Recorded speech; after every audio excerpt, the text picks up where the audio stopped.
Welcome guys. कैसे आशा है अच्छी होंगे। साथियों, एआई का जमाना है। हर काम आज के दिन एआई कर रहा है। जो भी हमने काम कराना है एआई के पास चले जाते हैं। और ऐसे में एक क्लाउडी नाम के एआई ने मार्केट में तबाही मचा रखी है।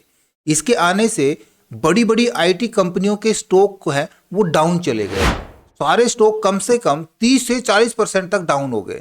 मतलब बड़ी बड़ी मल्टीनेशनल कंपनीज जैसे विप्रो, इन्फोसिस, टीसीएस, यहां तक कि आईबीएम के तो 30 से 40 अरब डॉलर स्वाहा हो गए हैं।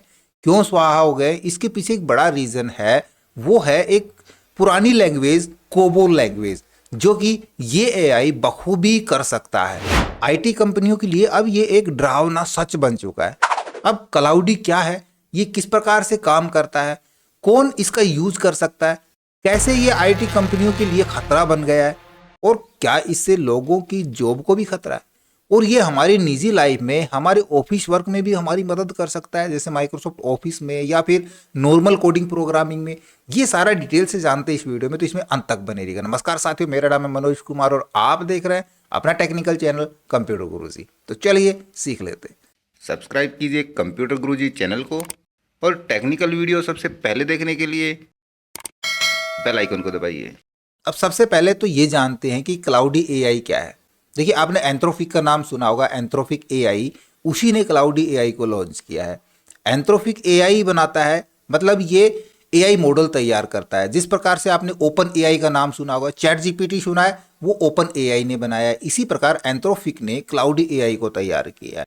आपने इनके नाम सुने होंगे, नाम मुझसे बोले भी नहीं जा रहे। डैरियो एमोडाई और दूसरे का नाम है ये डैनियला अमोडी। क्या है, ये दोनों पहले ओपन एआई में ही काम करते थे। इन्होंने कुछ और रिसर्चर के साथ मिल करके अपनी नई कंपनी खड़ी करी जिसका नाम है एंथ्रोपिक एआई। और इन्होंने अभी हाल ही में तो नहीं, जो क्लाउडी एआई है काफ़ी पहले लॉन्च हो चुका था, बट इसके अंदर एक अपडेट लॉन्च हुई है जिस अपडेट के चलते तबाही मची हुई है, और उस अपडेट का नाम है कोवर्क अपडेट, यानी कि कोवर्क एआई। अब देखिए, क्लाउडी जो है ये बाकी जैसे चैट जीपीटी, ग्रोप या फिर प्रीप्लेक्सिलिटी से थोड़ा सा डिफरेंट है। ये टर्मिनल के अंदर घुस के काम करता है, और इससे सॉफ्टवेयर इंजीनियर टेंशन में है कि उनकी जॉब बचेगी या जाएगी, या अगले आने वाले 2-3 साल में वो अब आगे क्या करेंगे। क्लाउडी का एआई मॉडल है कोवर्क एआई, जो अपना हर काम खुद से कर सकता है। एज ए हम इसको कह सकते हैं कि भाई ये एक आपका असिस्टेंट है, एक आदमी की तरह, एक इंसान की तरह ये काम कर सकता है। किसी दूसरे चैटबॉट को आप पहले इंस्ट्रक्शन देते हो, फिर आपको रिप्लाई मिलता है, आप उसको कॉपी करते हो, किसी दूसरी जगह पे पेस्ट करते हो, फिर उसके ऊपर काम करते हो। बट क्लाउडी इंसानों की तरह काम करता है, एक असिस्टेंट की तरह काम कर सकता है। ये आपके डेस्कटॉप पे जा सकता है, आपकी स्क्रीन पर काम कर सकता है, आपके माउस को मूव करा सकता है, किसी फोल्डर में जा सकता है, खुद ही टाइप कर सकता है, फॉर्म फिल कर सकता है, ईमेल लिख सकता है, कोड लिख सकता है, और उसको एग्जीक्यूट भी कर सकता है। ये वेबसाइट पर अपने आप लॉगिन कर लेगा, सब कुछ कर सकता है। और सॉफ्टवेयर का ही नहीं, ये मार्केटिंग का काम भी कर सकता है। चाहे कोई मार्केटिंग का काम हो, मार्केटिंग कैंपेन बनाना हो, कोई सेल्स पिच तैयार करनी हो, फिर उसको फॉलोअप भी करेगा और उसके ऊपर काम भी करेगा।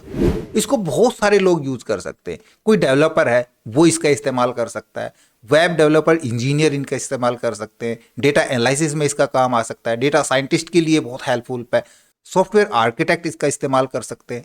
मान लीजिए किसी वेबसाइट के ऊपर कोई बग आ गया और वहां पे यूजर यदि फॉरगेट पासवर्ड पे क्लिक करता है और उसके पास रीसेट का लिंक नहीं आता है, तो ऐसे में कंपनी क्या करेगी?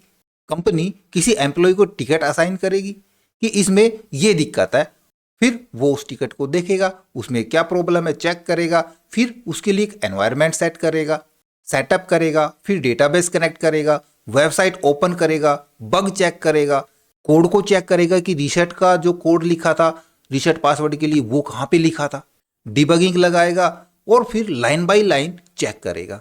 इस पूरे प्रोसेस में कम से कम 2 से 3 लोग लगेंगे, और 4 से 5 घंटे का समय भी इसमें लगने वाला है। साथ में स्ट्रेस बना रहेगा, टेंशन होगी वो अलग से।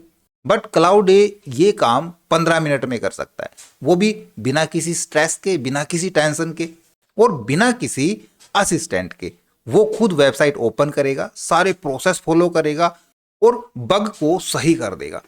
अब जरा सोचो, कोई भी एआई मॉडल ये सारा काम एकदम एक्यूरेसी से इतने कम समय में और बिना स्ट्रेस लिए 24 आवर आपके लिए काम कर सकता है, तो कोई कंपनी किसी एम्प्लॉय को हायर क्यों करेगी? आप कोई कोड लिख रहे हैं, आप पाइथन में कोड लिख रहे हैं, आप पांडास का कोड लिख रहे हैं और वहां पे आपको कोई परेशानी आ रही है, तो ये एआई मॉडल आपके कोड को खुद ब खुद राइट कर देगा और आप चाहें तो उसको एग्जीक्यूट भी कर सकता है। साथ में यदि हम माइक्रोसॉफ्ट ऑफिस का काम कर रहे हैं, हम वर्ड का काम कर रहे हैं, एक्सेल में काम कर रहे हैं, तो हम एक्सेल में थोड़ा सा इसका एग्जाम्पल दिखाते हैं आपको। आपके पास कोई भी एक डेटा है और वो डेटा पूरी तरह से क्लीन नहीं है, जैसे कि आप यहाँ पे देख रहे हो, यहाँ पे डेट भी मिसमैच हैं, डेट के फॉर्मेट चेंजिंग किए गए हैं, कहीं पे स्पेस भी ज़्यादा अलाउ है, कहीं हम देखें कि अमाउंट के अंदर भी हेर फेर है, यहाँ पे जीरो की जगह देखो ओ लिखा हुआ है। आप कंपनी देख सकते हो, यहाँ पे अलग अलग स्पेलिंग आपको देखने को मिल रही है। हमको यहाँ पे ज़्यादा प्रॉम्प्ट नहीं देना, और प्रॉम्प्ट भी देंगे इसमें तो ये नहीं है कि आपको उसका सॉल्यूशन यहाँ पे बताएगा, नहीं, ये डायरेक्ट आपकी फाइल के ऊपर जाके काम करता है। जैसे कि मैं सिर्फ इसको ये कहूँ कि ये डेटा मैंने सेलेक्ट करा लिया और मैं कहता हूँ कि क्लीन अप द डेटा, तो अब देखो ये अपना काम बखूबी इसी डेटा के ऊपर इसी जगह पे परफॉर्म करता है। यानी कि ये डायरेक्ट आपके सिस्टम में घुस के आपके टर्मिनल पे जाके काम करता है और पूरा डेटा एकदम सही से क्लीन करके दे देता है। देखो इसने जो जो यहाँ पे त्रुटियां थी सारी पकड़ ली त्रुटियां और वो डेटा क्लीन करके लौटा देगा। इसी प्रकार से हमने डेटा एनालाइज करनी है या डेटा मॉडलिंग करनी है, डेटा मॉडलिंग के अंदर भी ये काफ़ी बेहतर काम कर सकता है।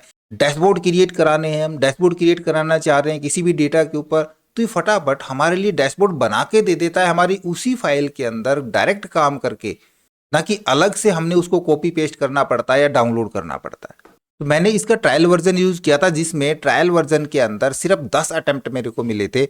ये सब्सक्रिप्शन बेस्ड है, सब्सक्रिप्शन लेना पड़ता है। मैं इसको पहले से चेक करूंगा, यूज़ करूंगा, फिर मैं आपको सजेस्ट करूंगा कि आप इसको इस्तेमाल कर सकते हैं या नहीं कर सकते हैं, या कहाँ कहाँ पे ये कारगर सिद्ध होता है और कहाँ पे ये फेल होता है। तो पूरी डिटेल के साथ और प्रैक्टिकली मैं इसका यूज़ करके आपको दिखाऊंगा, तो लगातार हमारे साथ बने रहिए। ये वीडियो आपको कैसा लगा इसके बारे में कमेंट्स में लिख करके बताएं। हमारी वीडियोस को ज़्यादा से ज़्यादा हम दोस्तों में शेयर करें, में लाइक करें, और यदि नया पर चल पे तो हम सब्सक्राइब जरूर कर लें।